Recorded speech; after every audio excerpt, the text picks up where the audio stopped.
This is Hiring on All Cylinders. Live from HR Tech.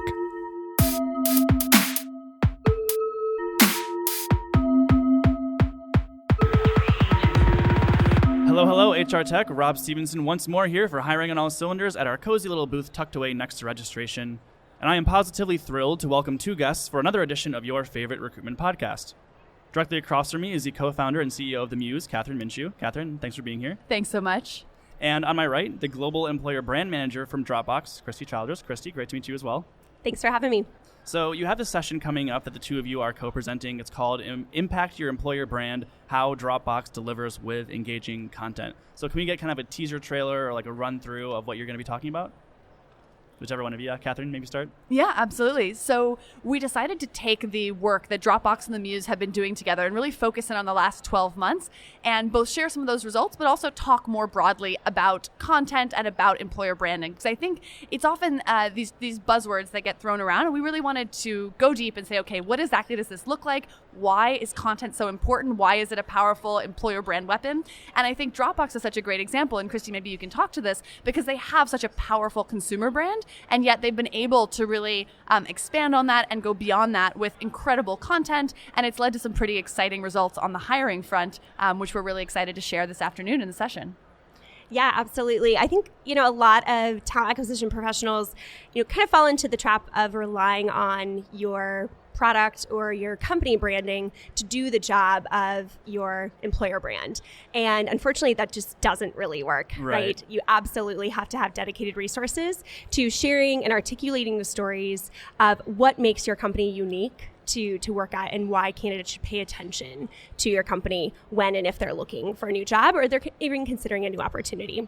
Definitely. Yeah, so on that note, when you're looking at your organization and looking beyond those perks, like you said, you can have ping pong tables and a snack wall, but everyone's got that. It's not a differentiator, and that's not why you stay at a job, right? So how do you look past those kind of standard perks and figure out what actually makes this company unique? Absolutely. I mean, we talk a lot about this, but your culture is not just a ping pong table, and your employer brand isn't the free snacks that you provide. It's got to go so much further than that. In the presentation this afternoon, we're going to talk a lot about what we kind of call the 3 Ps: people, purpose, and path. So these are 3 ways of looking at what are some of the biggest drivers of candidates to come to your company. Is it the people, the colleagues they'll work with, the managers or leaders that they might learn from, the diversity, the opportunities for, again, the individuals and the people they're working with? Is it the purpose, the overall mission or impact that your company is having? Or is it the path or the opportunities for growth, for professional development? And I think Dropbox is such a great example here because they've really done some really innovative, creative work in content around all 3 that they've worked with us on at the Muse. And it's been exciting to see the types of candidates that are attracted when you go below the surface and you're not just talking about perks. Right. So Christy, what would be some examples of that like candidate specific content you can put out to show that people like this is what we're about, and also like you should know us for more than this consumer brand, also think about us as an employer? Yeah, sure. So I think a lot of times when employers are trying to share just about perks, honestly, that's a really hard game to play in, and it's ever more competitive, right? So we figured that out pretty quickly and realized that we have some core competencies or some differentiators that really set us apart in different ways that really put us in front of a very targeted audience that may not be a fit for everyone out there. And guess what? That's okay. We're all right. We're all right with that. Right. So I think, one of the bigger ones that we uncovered is you really need to survey your current employees and get to know what's inside their brain and really what differentiated Dropbox for them in their process of considering Dropbox as an employer, but also then now that they're here and now that they're staying here and they're continuing to enjoy working at Dropbox. And I think a couple of the examples that were interesting that came out were we have 2 career paths. One, if you want to move into leadership and continue to develop others along the way, but we also have another where you can be an individual contributor and continue to grow your career, but as an individual contributor, you don't necessarily need to move into management, which really was important and resonated and was a huge win for our software engineering candidates. This was something that came out from just a simple interview with one of our team members and something that really resonated with her. And she, was able to share that story, and then we brought that story to life. So that's just one example where if you interview your team members, you're really going to find the ins and outs of what they really care about and things that you may have overlooked when you're considering what differentiates your company. So then if you were going to begin this survey, where do you start? Do you just send it out to all your employees? Do you identify maybe people who you see as pillars of the culture? Yeah, great question. Absolutely pillars of the culture. I would say both new and, legacy employees. You want to ensure that you're getting everyone across the board, right, for all different skill sets and that type of thing.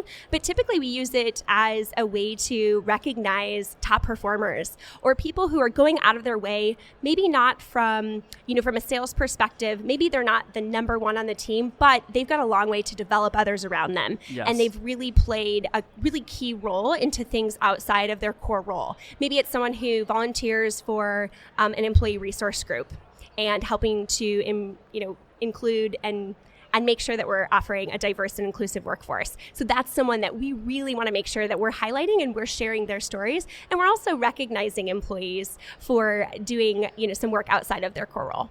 Absolutely. I think this is such an important point because I like to think about it as those people that you would clone if you could. Yes. The employees that, if you could have 3 of them, your job would be that much better. And figuring out what drew them to your company and what makes them stay, what projects they're working on that they're particularly excited about, what are some of the traditions or the day-to-day fabric of their roles that's really exciting to them.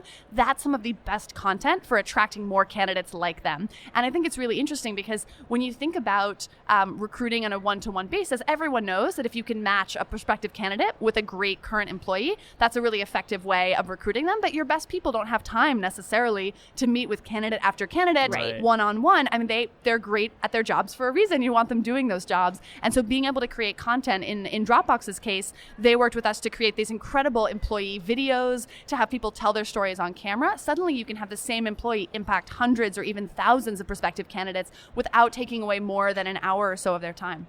And I think that's what got me most excited when Kathryn and I decided to partner for this session today at HR Tech.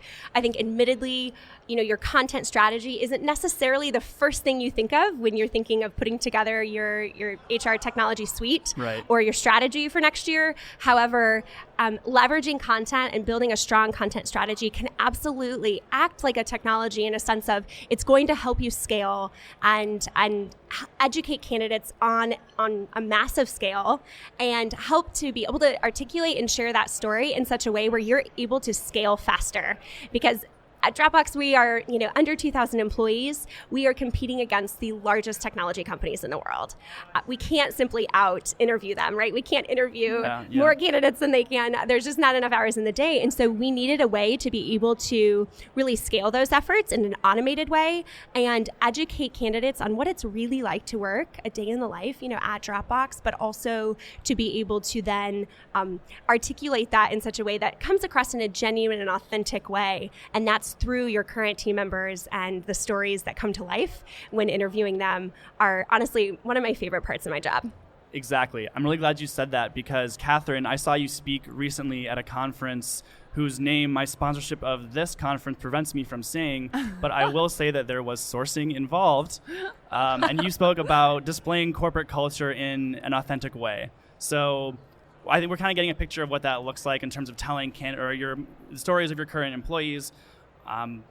Was there anything you add to that? Or maybe on the flip side of that, what's an example of an inauthentic display? Yeah, well, I would say something that jumps to mind immediately as what not to do is to have a bunch of talking heads going on and on about your commitment to excellence. Who is not committed to excellence? This is a phrase that is so overused. And I think the more that your employer branding messages could be applied to almost any company indiscriminately, the less value they have for you. There's a phrase that we use. I think it's so hilarious, but very accurate. It's your vibe attracts your tribe. You have to have a specific message, a specific brand, a specific concept of who you are as a company to really attract the people that are looking for that.